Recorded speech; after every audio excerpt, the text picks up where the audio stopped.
The following program may contain coarse language, violence, nudity, mature subject matter, or scenes which may not be suitable for all viewers. Viewer discretion is advised. All Hit Radio.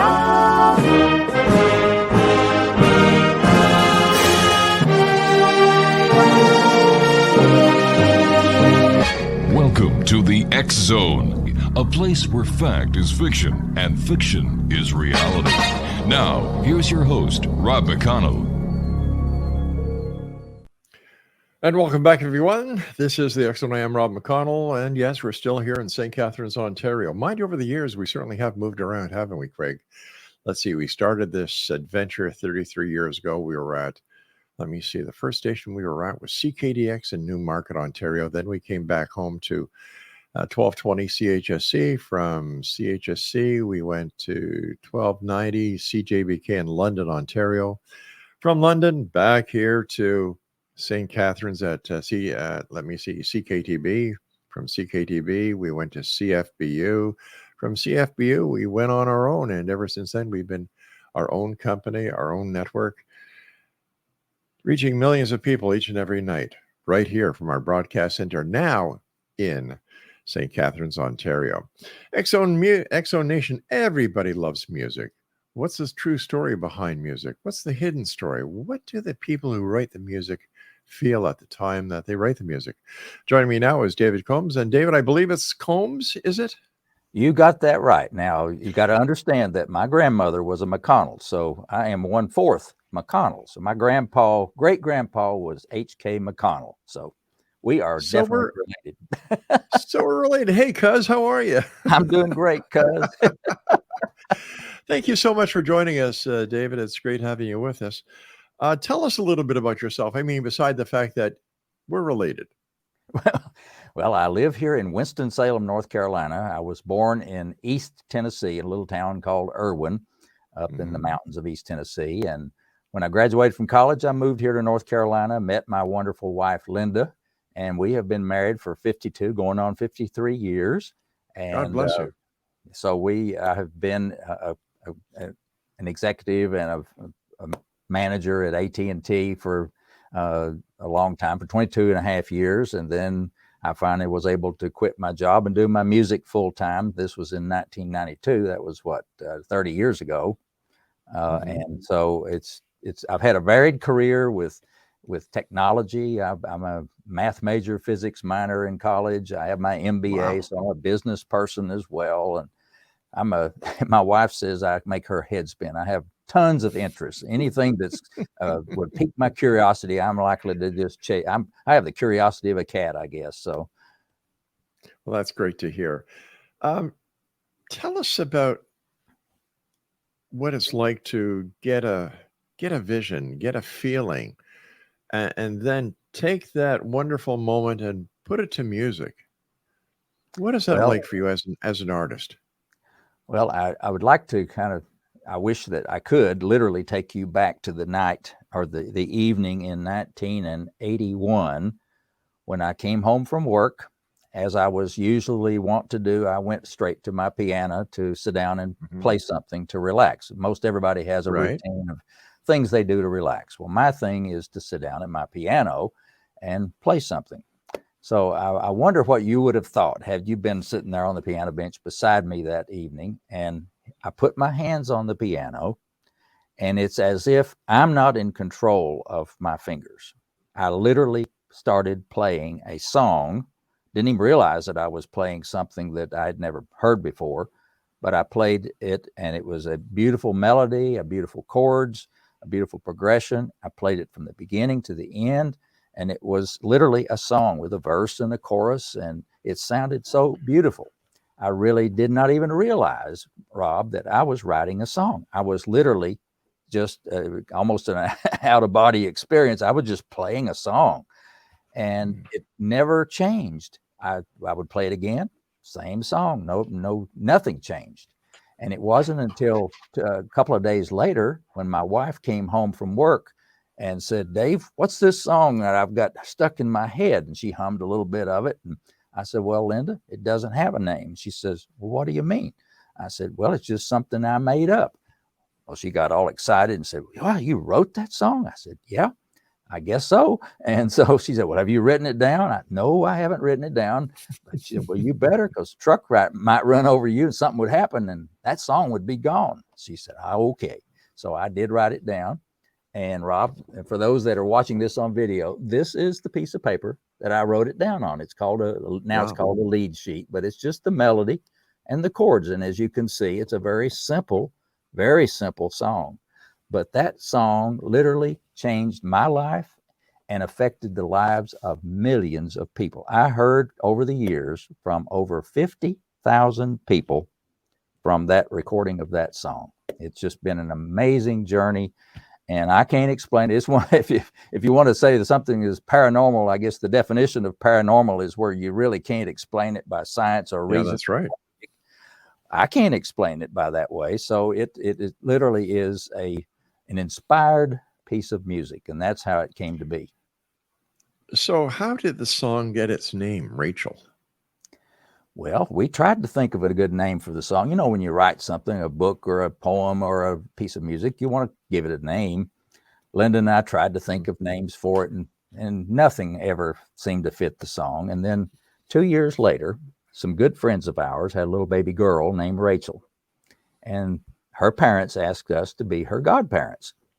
And so at little Rachel's christening service, Linda and I are sitting there in the church with just the family and us, and we're sitting there listening to the minister say all his flowery words about little Rachel. And at the end of the service, I had noticed at the front of the church was a beautiful baby grand piano. And for a musician, that's always going to catch your eye, of course. And so Sure. I punched Linda and I said, "Hey, what if I played this song that we've been trying to think of a name for as part of this service now?" So she said, "That's a great idea." So I went up to the family and the minister and said, "Would it be okay if I played this little song on the piano?" "Oh, sure." So I went over to the piano, sat down and played it. Well, I got mostly through the song, and boy, I could hear in the audience people's throats clearing and a few sniffles here and there. And I noticed that my eyes were having a little bit of moisture leaking out too. And at the end of the song, I said, "From now on, this song will be called Rachel's Song in honor of little Rachel." And that was how it got its name, Rob. Beautiful story. How did you get Rachel on the radio? Like you're basically, if you'll excuse the expression, you're an unknown, and yet you've got this beautiful song and you want to get it on the radio. How did you accomplish that? Well, I got it recorded, of course, in Nashville as a demo recording, just something to have for our own enjoyment and the family. But the demo recording turned out to be so fantastic that I knew that I had to spread it, because everybody I played it for says, "Man, that sounds fantastic." And I had a good friend named Bob McConnell who had a radio program in Greensboro, North Carolina on Saturday mornings. It was a big band jazz program. And, you know, it was one of those where Bob knows everything there is to know about jazz, and it's a wonderful program. Well, I played Rachel's song at lunch one day for my friend Bob, and he was so moved by the song. He said, "Dave, you got to let me play that on my radio show." I said, "Well, okay." So I loaned him my master reel-to-reel tape, which is all I had of a high-quality recording. And they took it to the radio station, made a copy of it on their tape machine, and he played it that Saturday morning on the radio. And a strange thing happened. This really started the ball rolling. As soon as he played it on the radio, the phones at the radio station locked up. I mean, they had a phone bank of, 12, 15 phone lines. Yeah. All of them locked up. People, "What's the name of that song you just played? Would you play that song again? Tell me more about Rachel's song, and tell me more about this guy Combs in Winston-Salem." The station manager gave me a phone call, and he said, "Dave, I've been in radio over 20 years. This has never happened to me before, but you have got something that you need to do something with." So that was what the light bulb went off, Rob, and I said, "I got to do something with this." So I started calling radio stations around. I even did the Loretta Lynn thing, see a radio tower, and I'd chase down the station. I'd find it and give them a record. And eventually I got it played on every easy listening radio station in the United States. And that was several hundred of them way back then. So I understand that you were able to get Rachel into gift shops. How did you do that? How did you come up with that idea? Well, I wish I could tell you that I was a marketing genius and I had that brilliant idea, but that wouldn't be telling the truth. It was one of those things that I call it a God wink. It was one of those things that just happened. I was working next to a lady at AT&T whose best friend owned a gift shop. And this lady I worked with, she loved Rachel's song. And she says, Dave, could I get a CD and give it to my friend who owns this gift shop? She plays music in her shop and I'd like to give it to her. I said, okay, sure. So I did. I didn't think much about it. And next thing I know, I get a phone call from this lady, Jane, that owns a gift shop. Now, the name of the shop was called America, and she sold anything patriotic. If it was red, white, and blue, she sold it in her shop. That's good. Yeah. And she played patriotic music, kind of like the music you started off your bumper music with at the beginning of the show. You know, she played all kinds of patriotic stuff. But then she also had a 5 CD changer, and she put Rachel's song CD in there. Now, you can imagine the contrast between John Philip Sousa and all this rah, rah, rah, patriotic music. And then here comes along this piano, soothing, relaxing music of Rachel's song. She says, Dave, every time Rachel's song comes on in my store, all the customers come over to the counter and say, Jane, do you have that music for sale? I want to take it home with me. And she said, I don't. So can we fix that? I said, sure, we can do that. So she said, how about bringing me a bunch of CDs and cassette tapes to my shop? I said, all right, I'll bring them to you tonight. So that evening after work, Linda and I boxed up a box of tapes and CDs and took them to Old Town Alexandria, Virginia, to this shop called America. Left them with Jane and thought, well, we'll see what happens here. Because, you know, I'd tried to sell my music through the record stores and all the standard ways of selling music. Got nowhere, Rob. They wouldn't have anything. Like you said, they never heard of Dave Combs. I was a no name. So anyway, I gave them to Jane. And a couple of days later, phone rings again, Rob. It's Jane, I need some more. Those are all gone. Can you bring me some more? So that evening, she said, how about doubling the order? So I boxed up maybe a couple of dozen, took them to her. Linda and I made that trip from home in Potomac, Maryland, down to Old Town Alexandria every week for over a year. She sold thousands of tapes and CDs out of that one little gift shop by just simply playing it for her customers. They heard it, they loved it, they bought it and took it home with them. That's how it got started with gift shops. All right, my friend, you and I have to take our first break. X-Zone Nation, our guest this hour is Dave Combs. We're talking about his, I'm going to call it a miracle song, Rachel. And Dave's website is combsmusic.com. And Dave and I will be back on the other side of this break as the X-Zone continues with yours truly, Rob McConnell, from our broadcast center and studios in St. Catharines, Ontario. Don't go away. And welcome back, everyone. Dave Combs is my special guest this hour. His website is combsmusic.com. The CDs that you were selling in the gift shop, Dave, how many other songs did you have on the CD? Well, that very first one, I only had the 7 songs because at the time I produced the CD, I had only written 7 songs and everybody was clamoring for a copy of the music. And I said, well, I can either go ahead with the 7 I have, or I can wait a year or so and come out with another one. And I did not want to wait any longer. So I put my 7 songs on that CD, and it's still, that's all that's on there. But it's, you know, and you won't believe this, I was so naive. I didn't even own a CD player. And I did not know that CD players had an auto repeat function on them. So guess what I did? You look at my CD, every song is on there twice. Well, you know what happens when you play the CD all the way through, every song plays twice. Well, that turned out to be a blessing, because if a store was playing my CD and other CDs on my CD, every song I had on there got played twice, not just once. So well, I'd say that was a stroke of marketing genius, my friend. Well, I wish I'd planned it that way, but it worked out that way.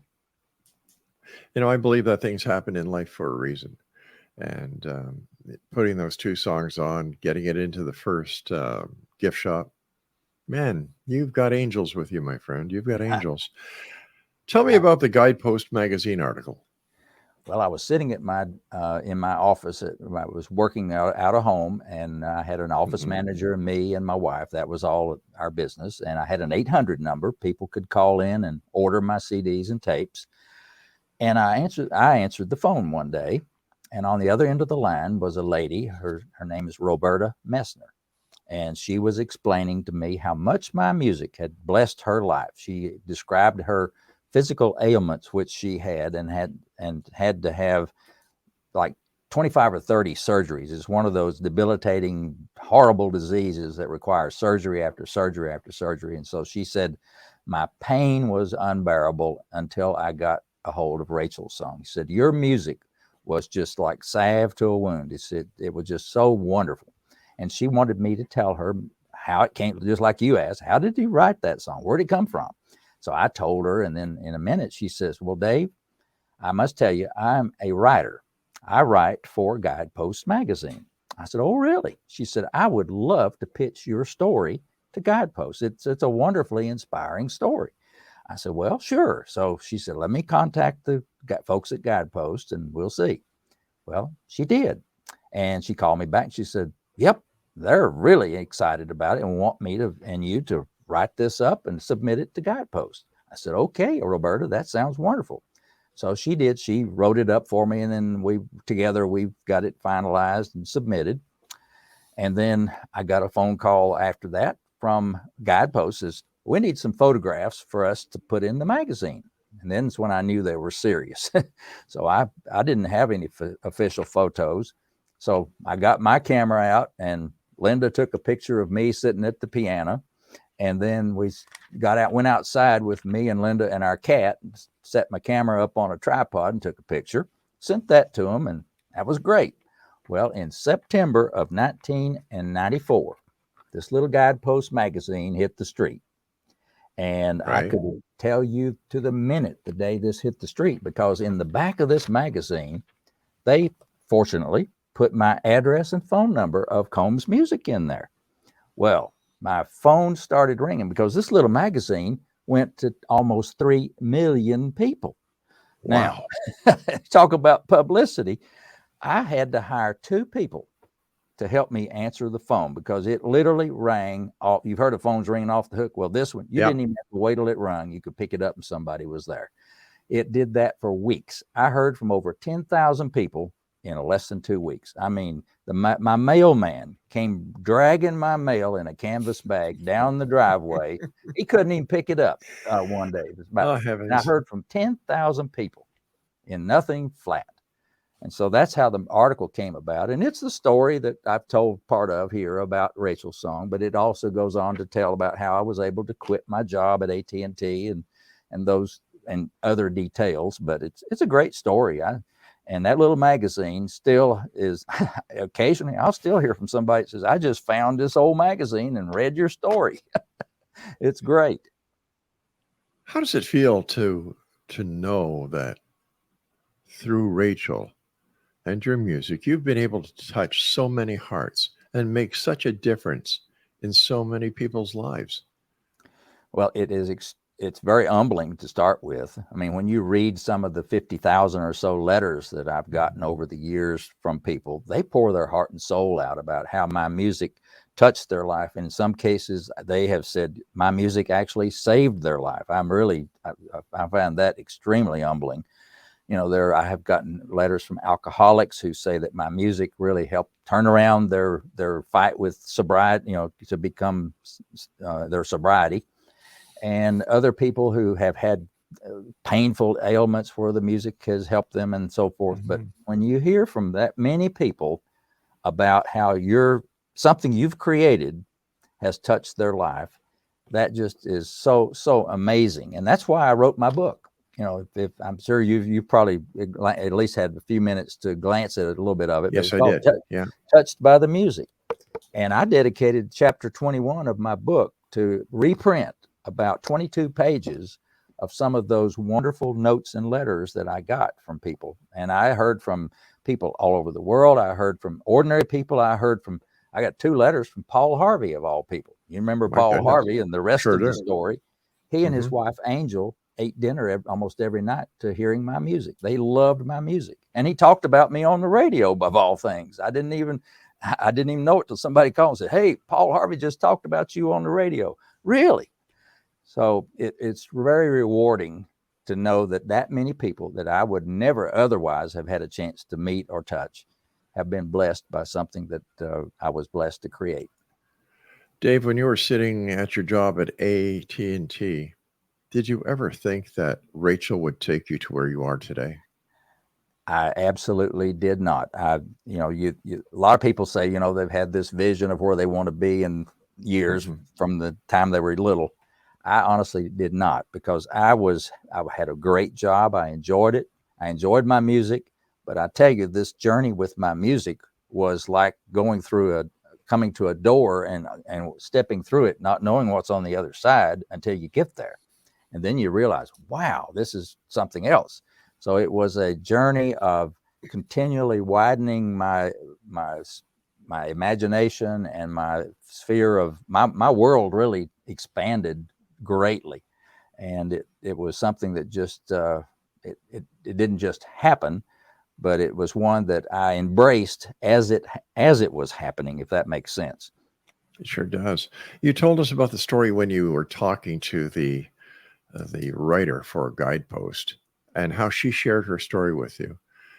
And is there any one other story that you can share with us that you, as the composer of Rachel, as well as the person behind the success of getting Rachel out there, and the person who gets, what was it, 50,000 letters? Is there one that sticks out amongst all the rest? Well, I guess one that really touched me about as much as any I ever got was from a young couple. And I didn't get this letter until years later. They told me the story of something that had happened 10 years earlier. I guess it was too painful at the time. This young couple had gone to the hospital to have a baby, and this was their second child, and they were so excited about having this little baby girl. And they went to the hospital, and unfortunately, the little baby girl died at infancy. And so they came home empty-handed, so to speak. And they both wrote me this wonderful letter explaining that on their way home, they were, of course, so emotional. They were strong, very religious people. They had prayed to God that, why is this happening to us? Why did this little girl not survive? And they were just distraught. And in the car, on the radio, on their way home, this song started playing. And it was an instrumental song, no words. And she said that they both looked at each other, and they had tears in their eyes. And they said, "Oh, my, that just sounds like our little Rachel talking to us, telling us that she's okay and everything's going to be all right." And then the radio announcer came on and said, "Ladies and gentlemen, you've been listening to the music of Rachel's song." Well, it still gives me chills to even tell the story, because you can imagine the impact it had on this couple when their little Rachel, they didn't know the name of the song. I didn't know they had a little baby girl named Rachel, but they said that song so touched them, and that they finally got their own copy of it. And since that time, I've been fortunate to track them down and have a conversation with them. And it's just a wonderful, heartwarming story of how the music touched the lives of people who needed that music at that very moment. And it happened. Dave, stand by. We've got to take another break. Thank you so much for joining us tonight, Dave. And thank you for sharing your marvelous story. Thank you, Rob. Exonation, I'll be back on the other side of this break with Dave Combs, our very special guest. His website is combsmusic.com. And I'll tell you something, Exonation. This is the type of story that the world needs more of. A story that touches the heart, touches the soul, an inspiring story. Dave, thank you so much for sharing. We'll be right back. Don't go away. And welcome back. Dave Combs is our guest. Dave, you've had, let me see, over 4 decades, 120 songs. It all started with Rachel. Sure did. What does it feel like to be an entrepreneur now instead of an executive working at AT&T? Well, I've always kind of had an entrepreneurial inquisitiveness and desire to do things for myself and be my own boss kind of thing. I enjoyed my job, but I also loved the idea of creating something that would provide for me and my family, for myself. And so when this song and the music that followed came along, and I saw the acceptance of the product of what I had created by the masses. Now, I'm an entrepreneur. I have an MBA from Wake Forest University, so I know a business model and a business opportunity when I see one. And it so happened that the model that I came up with for selling my music of CDs and tapes of Rachel's song and my other music through gift shops all over the country was so successful that by 1992, I was selling my music in over 1,000 gift shops all over the United States. And I was shipping and selling tapes and CDs by the pallet load. I mean, thousands of them. And so my income from that was far greater than what I was making at AT&T. And I was able to quit my job. And I guess that made it kind of a no-brainer decision. But that was something that I had dreamed about, obviously, once the idea started, and it came to pass. And so I basically, from 1992 forward, I have worked for myself and been an entrepreneur selling my tapes and music. Now, of course, we don't do tapes and CDs anymore. That's right. Everything is digital, but I have evolved into the digital world too. All my music's available on every streaming platform there is. You can download my music if you want to from iTunes, Amazon Music. You can get my book from Amazon, of course. And so everything is digital and instant and in the internet now. And I have a presence there as well. So I have evolved, but it has been a wonderful journey that has been wonderful to me and my family. We've made a good living at it, but we've also experienced the joy of getting the feedback from all those wonderful people that the music has blessed along the way. Dave, what would your words of wisdom be to young entrepreneurs listening around the world tonight? Well, number one is they need to make sure they know what their gifts are. And gifts can come in many different sizes and shapes and forms. You don't all have to be a composer or a painter or a sculptor or whatever. Your gift may be one of a beautiful smile. If you are able to light up the room and make somebody's life wonderful just by being around them, you may be a wonderful caregiver, like a nurse or a doctor or any kind of a medical person, service person. So know what your gift is. And everybody, I believe, has gifts. Some are great and some are not so big, but there is still a gift there. Know what your gift is, and then find ways to give that gift away. I think that is really a big part of it. Is you don't keep it to yourself. You find ways to spread your gift, and then don't ever let anybody steal your vision or steal your dream. Whatever it is, you keep at it. And the idea of persistence and taking action, constantly taking action. And if something doesn't work out, don't give up. Just back up and say, well, that didn't work. I'll try something else. And just keep at it. And so if you're a musician person, you're writing beautiful music, keep writing that music, play it for as many people as you can. And in today's technology, you can put it on YouTube and have anybody in the whole world listen to it instantly. So that's what my advice would be. Have you ever been approached by any of the major labels to take Rachel and get it into their markets? Well, no. I initially tried to get that to happen. I approached them back at the beginning because I knew the music had a lot of appeal. But unfortunately, the interests of the music business at the time, and may still be, they were only interested in promoting the big names, the people who are out there promoting, doing the big shows and the tours and all that kind of thing. And so they weren't really interested in my music at all. And initially, I was really kind of hurt when I learned that. But I came to realize that the music is a business, and they're in there to optimize their own revenue and income from their music, and I understand that. So I had to make my own way. So I didn't give up. Sure. I just did like we talked about. I found the gift shop route, and by golly, I sold more music through gift shops than they ever thought about selling in record stores.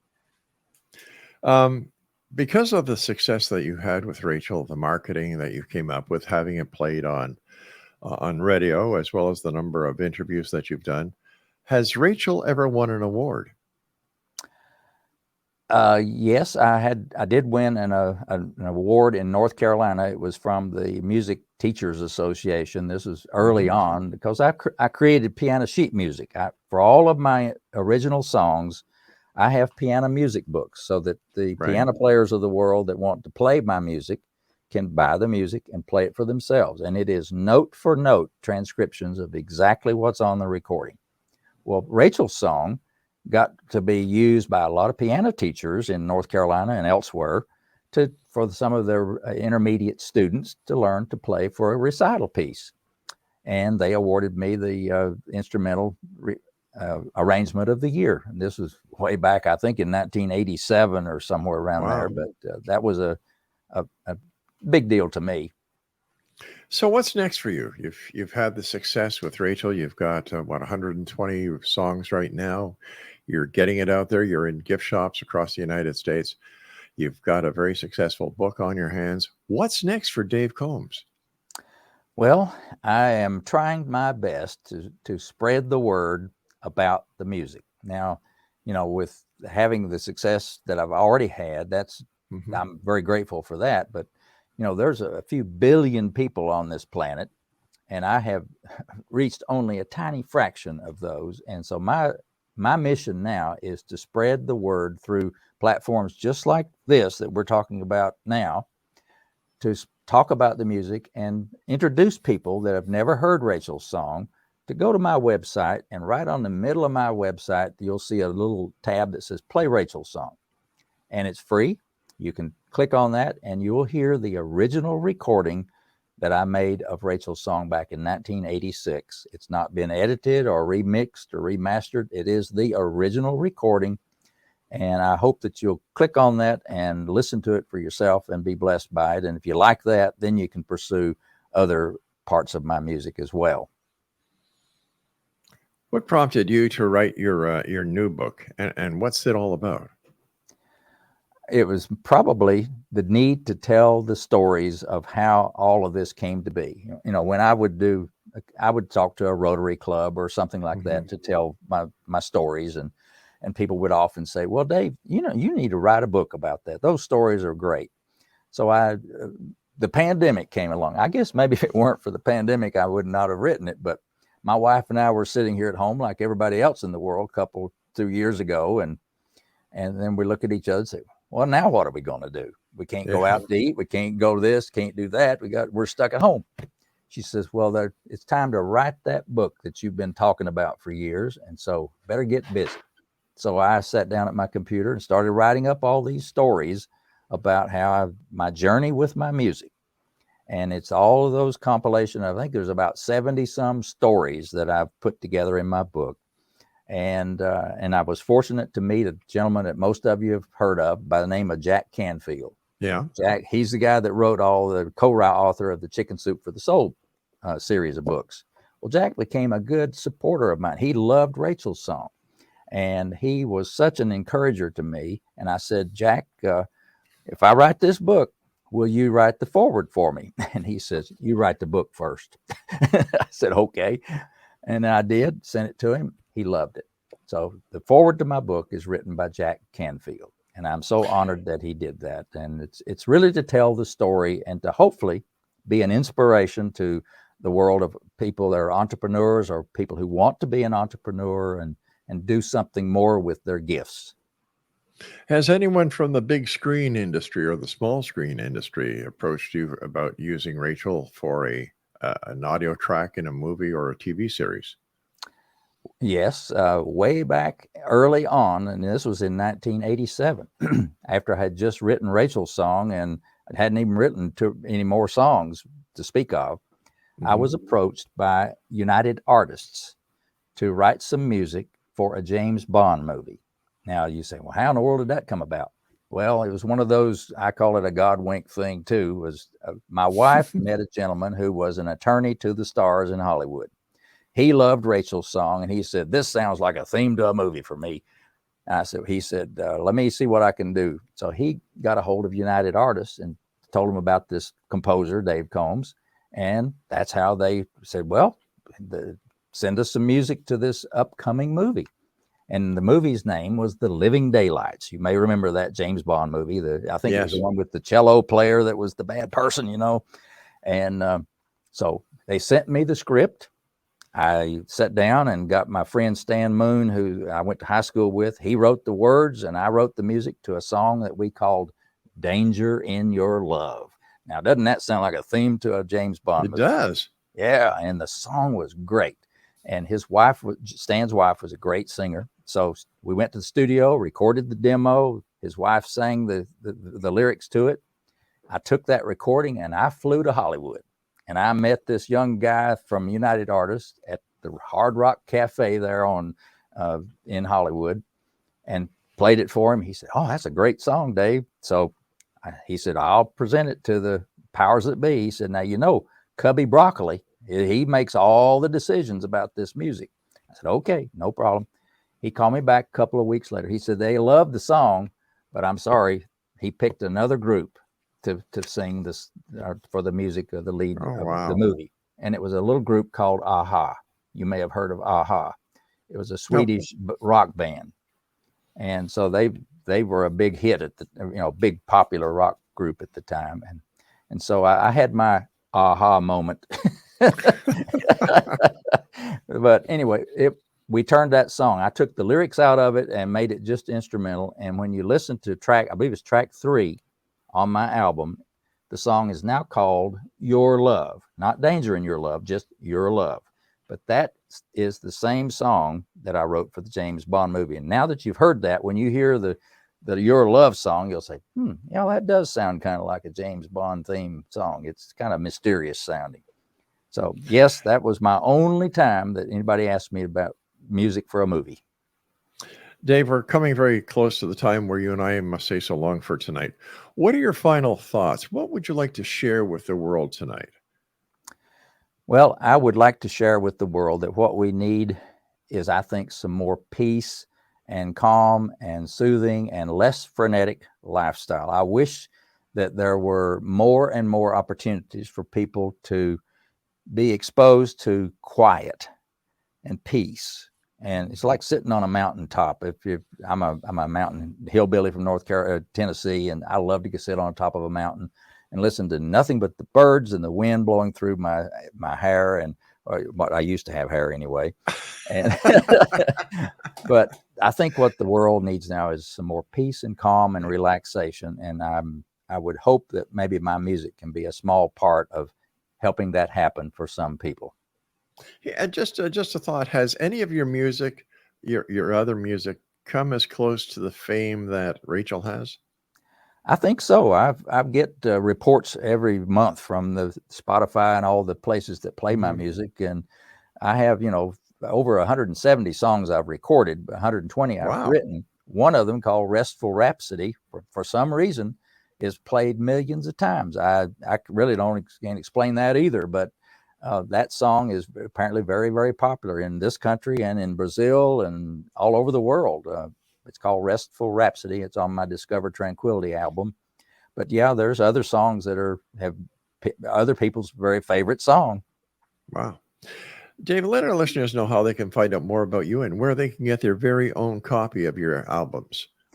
Very simply, just remember my name, Combs, and go to combsmusic.com. I've got a very simple web page. On the left side of the page, you'll see my book.